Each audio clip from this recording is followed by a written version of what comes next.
Montero, que nos acompaña aquí, por supuesto.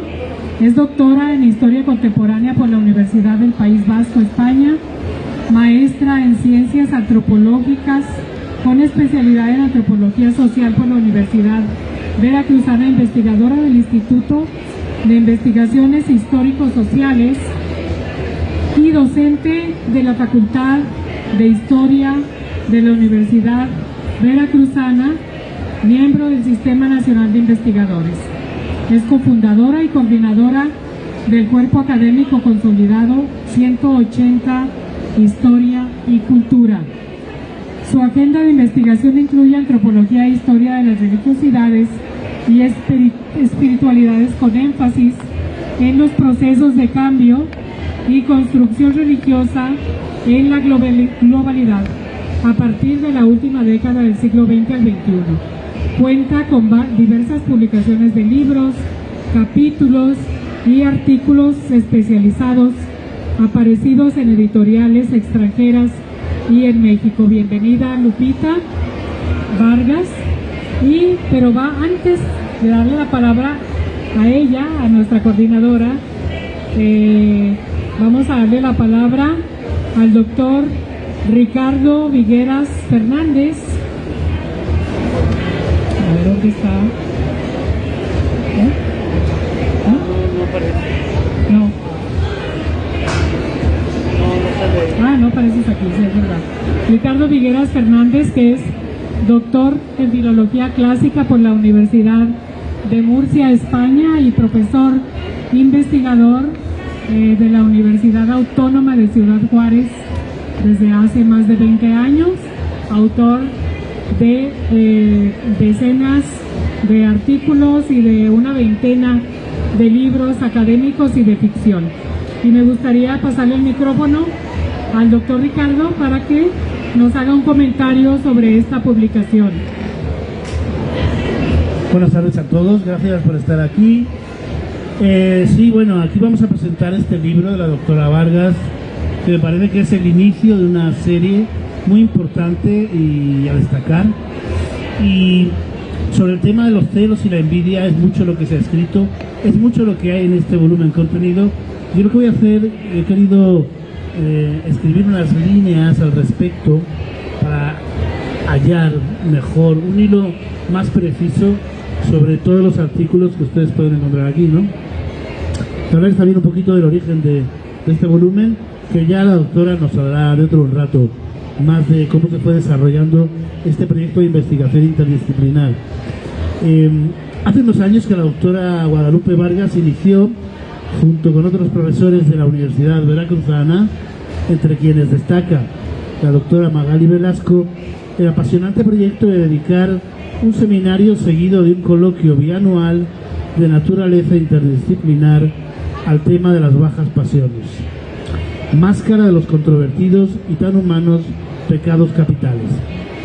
Mucho innovador hay en tal coloquio, pues no solo abarca presentaciones de distinta índole académica, sino también la creación literaria. A este primer seminario y su consecuente coloquio siguieron dos más, dedicados uno a la lujuria y otro a la gula, celebraciones que se prolongarán en otros dos libros. Como pasó con todo, la pandemia de COVID, que alteró la vida en el planeta, también paralizó muchas actividades, entre ellas la aparición de este primer volumen.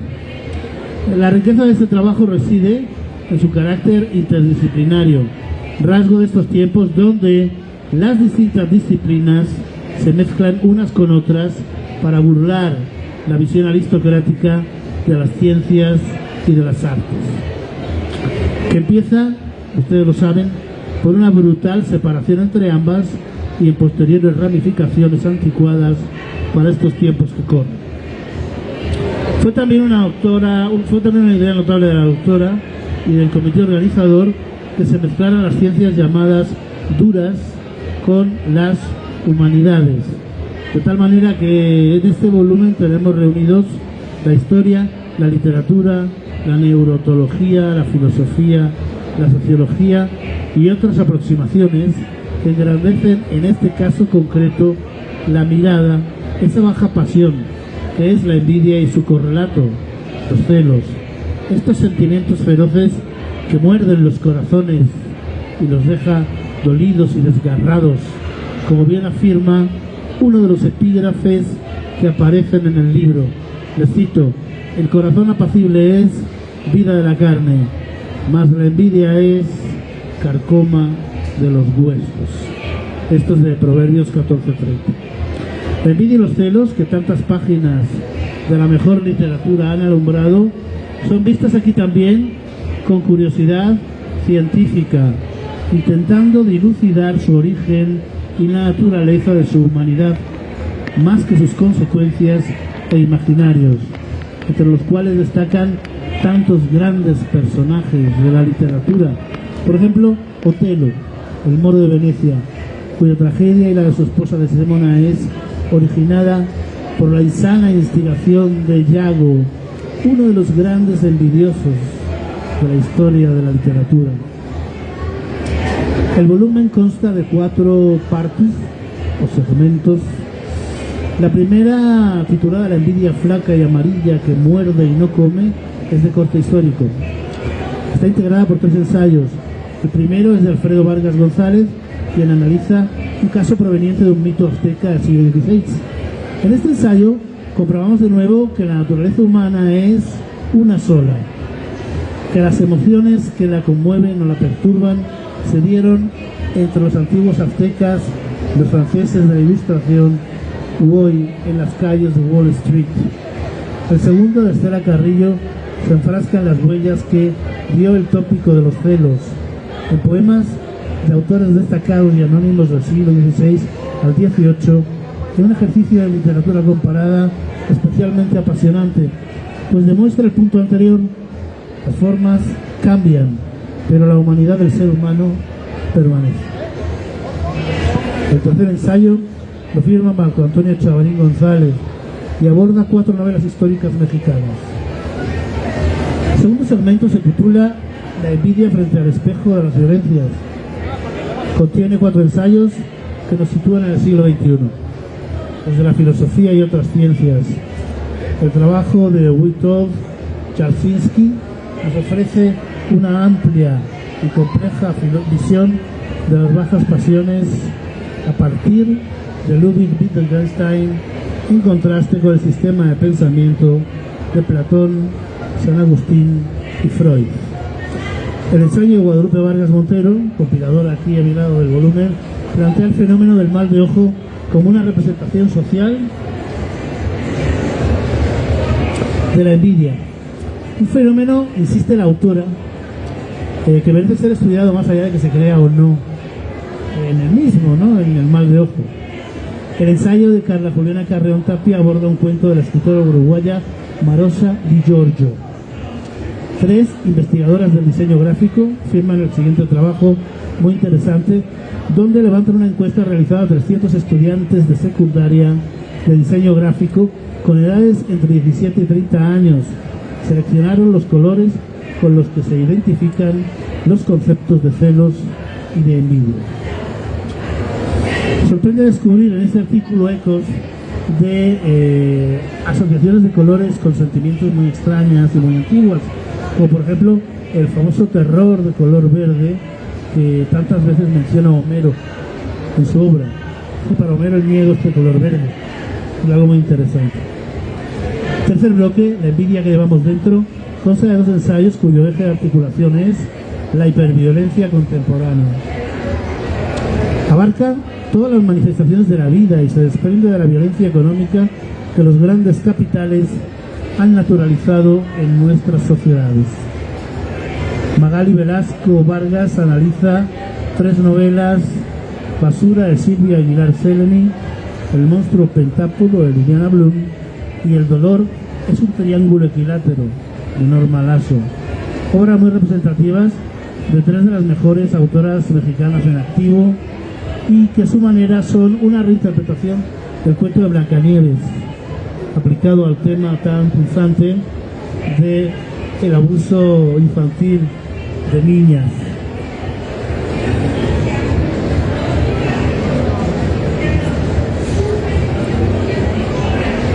La cuarta parte del libro, de la envidia a la locura, está integrada por estudios de psiquiatría, etnopsiquiatría y de literatura. Alejandro Sánchez Hidalgo nos conduce a la reflexión en torno a la posible resolución desde la psiquiatría de la envidia. Isabel Lagarriga presenta novedosos resultados de investigación desde la perspectiva de la etnopsiquiatría, abordando a la envidia y a los celos como enfermedades. Alejandra Pacheco propone una lectura de Algernon Blackwood en diálogo con la teoría de Jacques Lacan. Por su parte, Ricardo Pache destaca la envidia y los celos en Sergio Pitor. Finalmente hay una sección epilogal muy interesante que no suele estar en la mayor parte de los libros académicos y que es la llamada Benditas Bajas Pasiones, donde hay dos cuentos, uno de Elpidia García, aquí presente, destacada autora chihuahuense de Ciudad Juárez, y otro del notable autor hispano-mexicano Imanol Canellaro. Es de agradecer que aparezca una semblante, y esto sí quiero destacarlo, que aparezca una semblanza de cada uno de los autores, ya que casi todos son académicos de larga y reconocida trayectoria, y por lo general en esta clase de libros se pasa por alto la biografía de los profesores que escriben en ellos, ¿no? Pues bueno, me parece una reivindicación de ese intelectual que es el profesor universitario. No quisiera dejar de mencionar la excelente portada, chequenla, miren qué maravilla, del pintor de origen chihuahuense, Gerardo Vargas, cuyas extrañas aves carroñeras de aviesa mirada parecen reflejar los sentimientos turbios y perturbadores de este libro. Vargas es uno de los mejores artistas plásticos de origen chihuahuense y ha acompañado ya durante 3 coloquios con 3 distintos y espectaculares carteles que se convertirán en esta y otras 2 formidables portadas que ya veremos más adelante. Por lo tanto, nos queda, después del hiato tan desagradable que fue la pandemia y todo lo que tuvo, pues celebrar la aparición por fin de este primer libro, que esperemos que no se quede el único libro, como parte de una serie donde la profesora Guadalupe Vargas abre con generosidad esta moderna caja de Pandora que ilustra pero no daña, al contrario de aquella Pandora griega, quien quizá por envidia del conocimiento ajeno abrió la célebre jarra que dispersó todos los males o bajas pasiones por el mundo. Pues muchas gracias por su atención.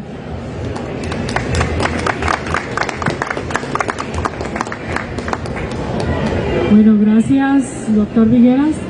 Vamos a cederle ahora la palabra a la doctora Guadalupe Vargas, de la Universidad Veracruzana, para que nos hable de este interesante proyecto y abunde y profundice en este tema sobre las bajas pasiones. Muchas gracias. Agradezco mucho la presencia de todos ustedes y de todas y de todos que nos acompañan esta tarde, porque hay tantos eventos y que se hayan tomado el gusto por venir, de veras se agradece.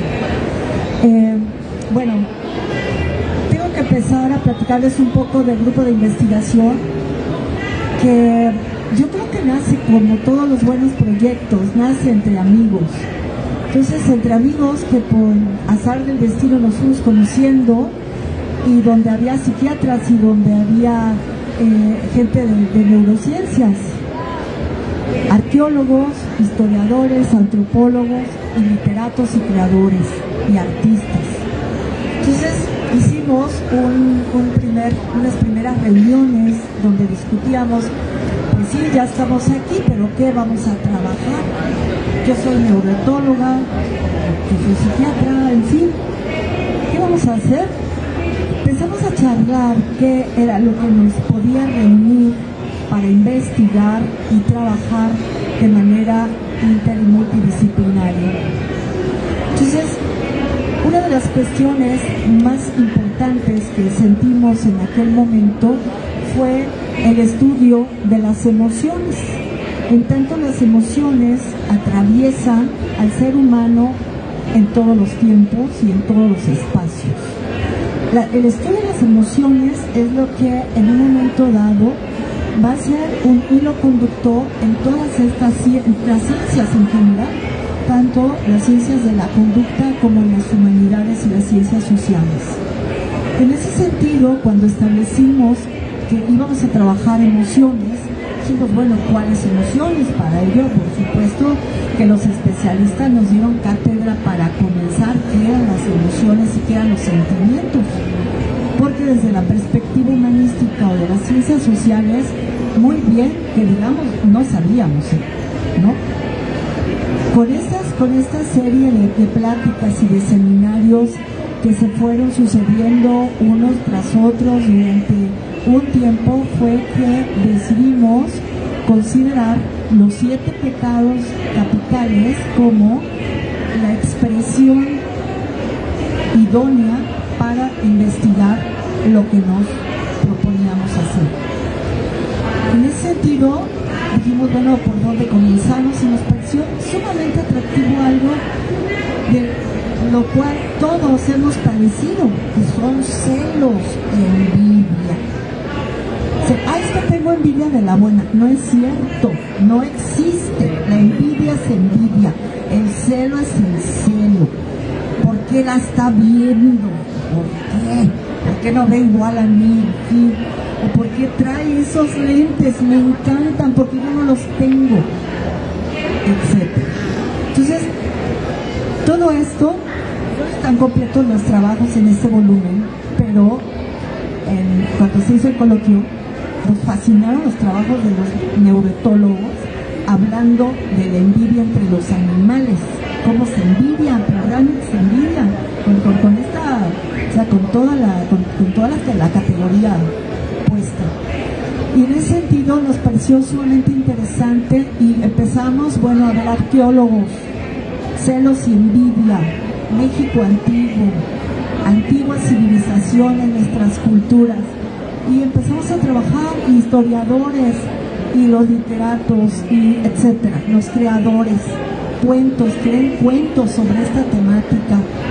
Y como todos participamos, repito, del seminario, se fue forjando poco a poco, gota a gota, este libro. Y nos encantó, la verdad. Primero el resultado del coloquio nos dio una terrible cuerda para continuar y armar el segundo, que fue sobre el sexo y la lujuria, nada más ni nada menos. Ese coloquio fue una locura. De veras, lo pueden checar, todavía está en YouTube ahí. Una locura, es que el instituto no cabía de gente, pantallas por todos lados, lo hicimos abierto. Expositores, bueno, estábamos maravillados de todo lo que pudimos reunir ahí. El libro ya está ahora, ya se mandó para dictaminadores, ya está listo, esperemos que se pueda publicar pronto, ojalá. Y eso nos dio ánimo, por supuesto, para el tercer coloquio. Dijimos, ¿y ahora qué trabajamos? Son 7 pecados, ya hicimos 2, ¿cuál será el tercero? Pues lo que padecemos todos, ¿verdad? Más que hambre, gula. Entonces vamos a trabajar la gula, la comida y la multidisciplinaria o interdisciplinaria, pues no es fácil. Yo creo que de alguna manera lo deben de imaginar, los campos a veces no se acercan, estamos acostumbrados a trabajar en parcelas. Yo soy antropóloga, yo soy historiador, yo soy neuroetólogo, yo soy psiquiatra, soy psicólogo, soy filósofo. Y hacer que conjugar toda una serie de voluntades para que digamos, vamos a apostar por esto, vamos a trabajar juntos, vamos a juntar conocimientos, vamos a entendernos dentro de un planteamiento que involucra finalmente al ser humano. ¿Qué es lo que nos interesa? A todos nos interesa el ser humano. Y en ese sentido, a veces la propuesta, como en este libro, se hace de manera histórica, no temática. El tema ya está, pero es de manera histórica, por eso empiezan los arqueólogos y ahí depende de lo que se trata. Bueno, hay un comienzo de arqueología, pero también de literatura en la misma parte, y en fin, se van combinando de acuerdo con el momento histórico que cada autor va trabajando o va marcando. Y bueno, yo quisiera, no sé, pasar pasarle la voz a ustedes, o no, Ricardo, si quisieras preguntar otra cosa. Bueno, pues yo nada más desear que aparezca el volumen 2, 3, que sigan produciendo los coloquios. Es muy complicado en la academia, por lo menos en la academia mexicana, juntar a personas de índole tan distinta. Lo interesante aquí es que la mayor parte de ellos, los que dieron impulso al proyecto del seminario y del posterior coloquio, trabajan en la misma universidad, se conocen, personalmente tienen vínculos de amistad importantes. Entonces, eso ha facilitado que hayan querido dejar a un lado las diferencias profesionales para abordar un proyecto común desde distintos puntos de vista, lo cual no es frecuente precisamente dentro de la academia, donde estamos ya acostumbrados a parcelarnos demasiado. Pero lo interesante es que a cada académico, dentro de su campo, sin tener que reinventarse, porque eso sería absurdo, que pueda desarrollar un estudio relativo a su campo de especialidad dentro de un marco mucho más amplio, más universalista.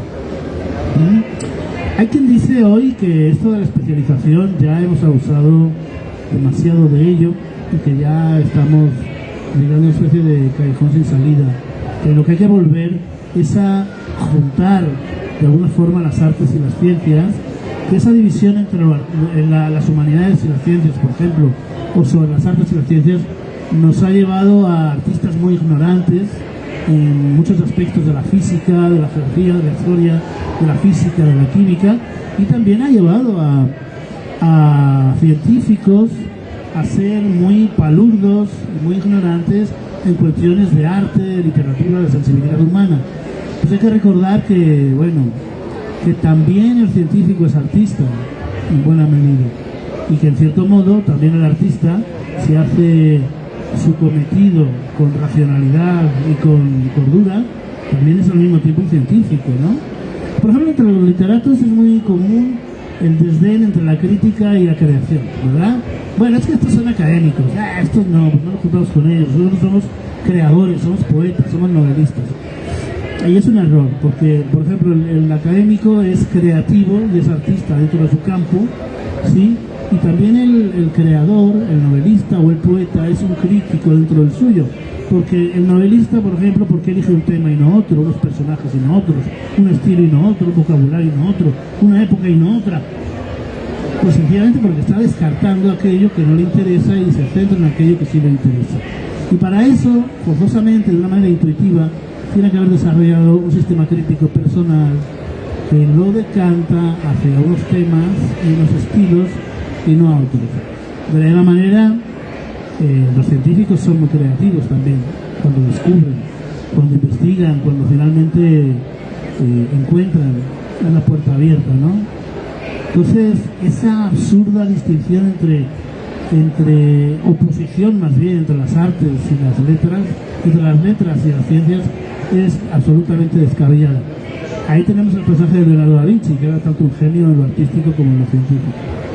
Y creo que este ejemplo, que quizá no se dé tanto en la academia, por ceros profesionales, por vivir demasiado los académicos en parcelas de conocimiento, es más que nada común en proyectos que están fuera de las universidades, generalmente impulsados por editoriales que quieren abordar un tema desde distintos puntos de vista o revistas especializadas.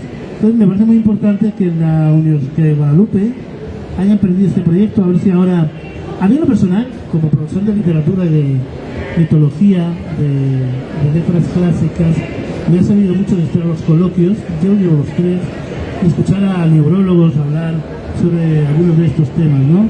O escuchar a científicos, creo que es bastante enriquecedor. Se aprende mucho, se aprende bastante, y bueno, yo quisiera invitar aquí a Elpidia. Elpidia es una cuentista, una narradora de Ciudad Juárez.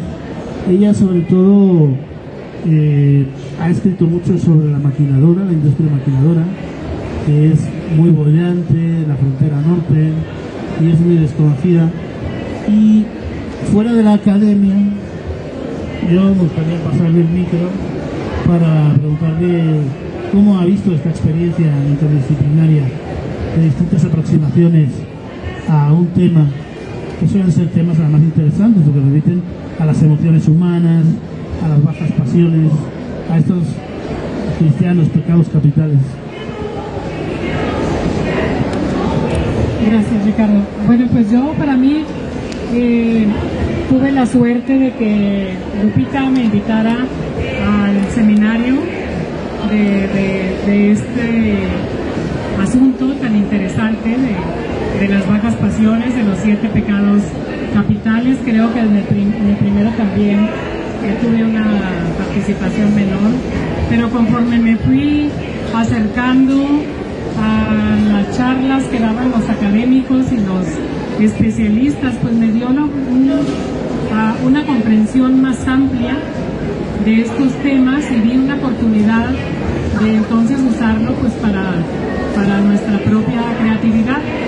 Y es tan así que me gustó muchísimo el último tema, e invité a un grupo de escritoras y narradores, escritores, narradores en Ciudad Juárez y en otras partes de la República, como Anja Aguilera, que aquí nos acompaña, que vive aquí en Guadalajara, para que escribiéramos una serie de textos alrededor del tema del hambre y la gula, y entonces hacer un libro para presentarlo en el coloquio. Entonces, pues aprovechamos esa oportunidad, esa riqueza de conocimiento de todos estos especialistas y académicos para también nosotros ampliar nuestro esquema de creatividad.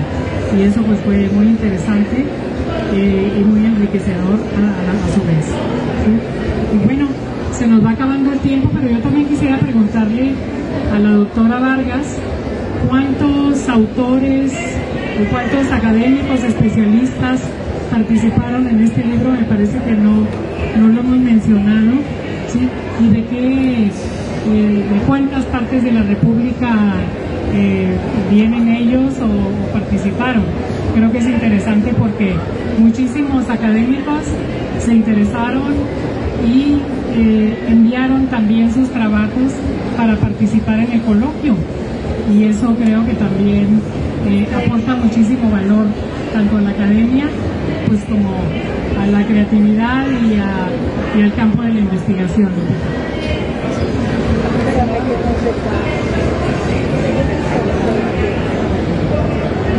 A ver, está en la introducción. Ya se me olvidó. Pero son aproximadamente 20 participantes.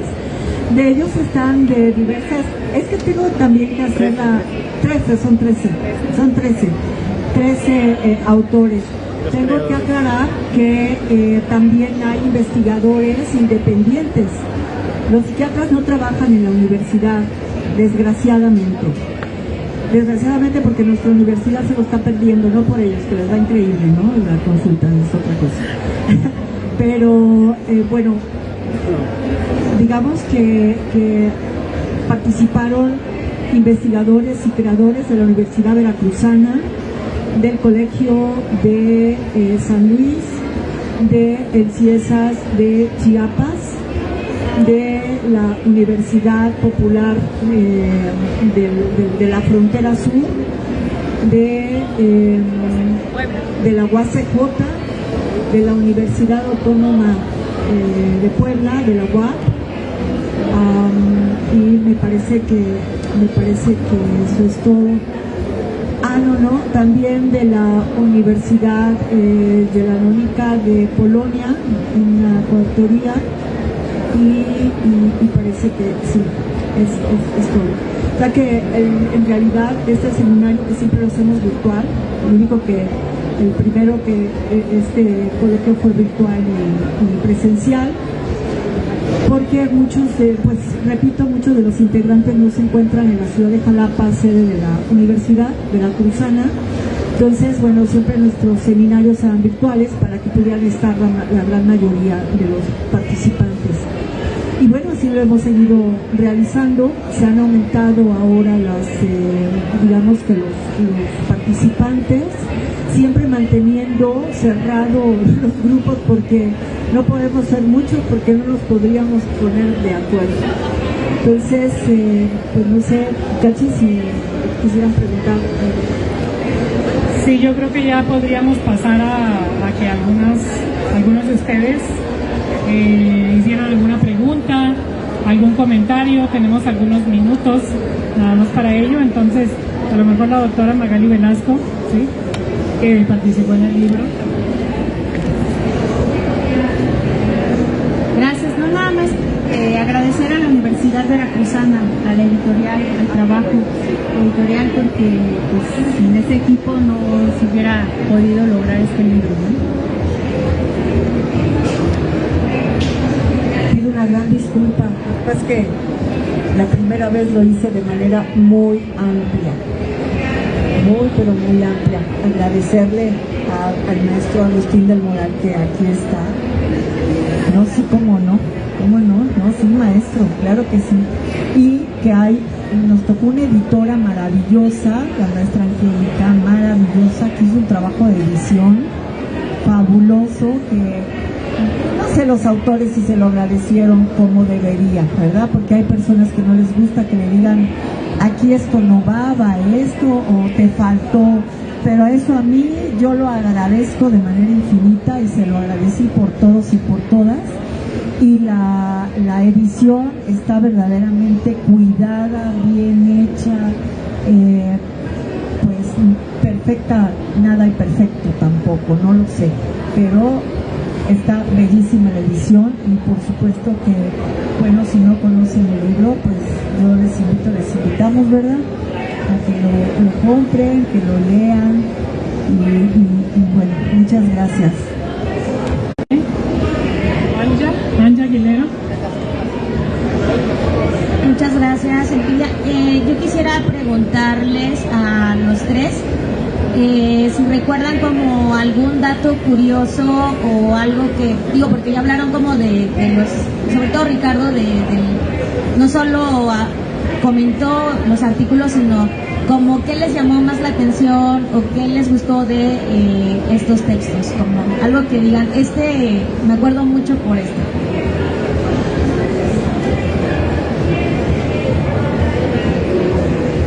A mí me gustó mucho, me parece muy ilustrador el artículo sobre la encuesta a los estudiantes de diseño gráfico, que antes me he equivocado y han dicho que eran de secundaria, no, eran estudiantes universitarios de diseño gráfico.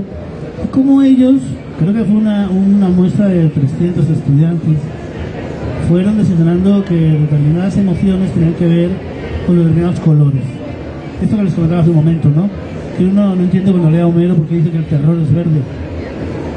Uno entiende que la cólera sea roja, porque se pone rojo pero verde, pero de ahí derivan otra serie de expresiones de otras culturas, ¿no? Ponerse verde de envidia, que lo seguimos usando mucho.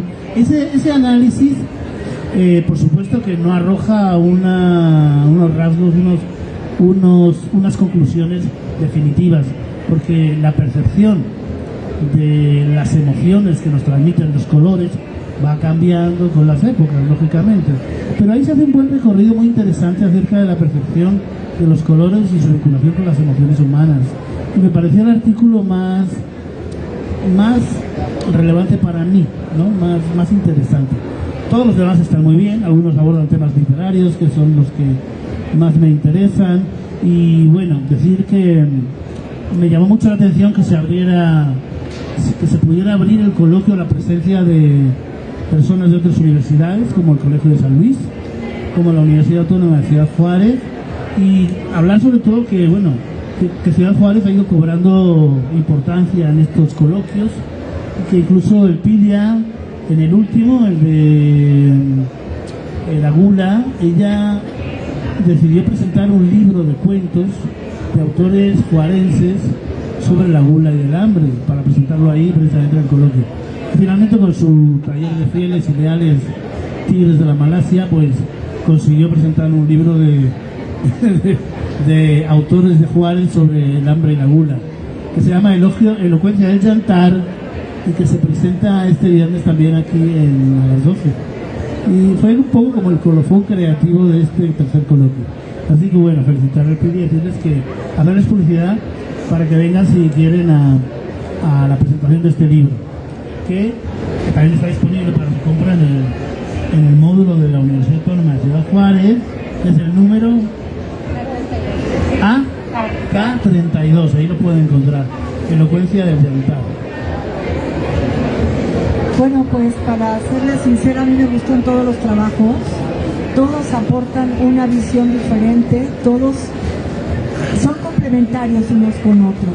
Entonces, desde la mitología, que es algo que a mí me apasiona, la mitología mexica, que con eso abre el libro, y todas las, digamos que todo el tipo de reflexiones del trabajo que aborda el doctor Jakosinski, que es un filósofo antropólogo brillante, maravilloso, que tiene un trabajo buenísimo, presenta en este libro.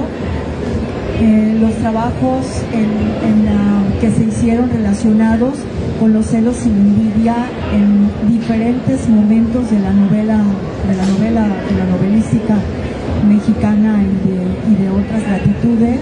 O sea, todos son diferentes, pero todos abonan hacia el mismo surco. Entonces, de ahí tenemos una cosecha increíble.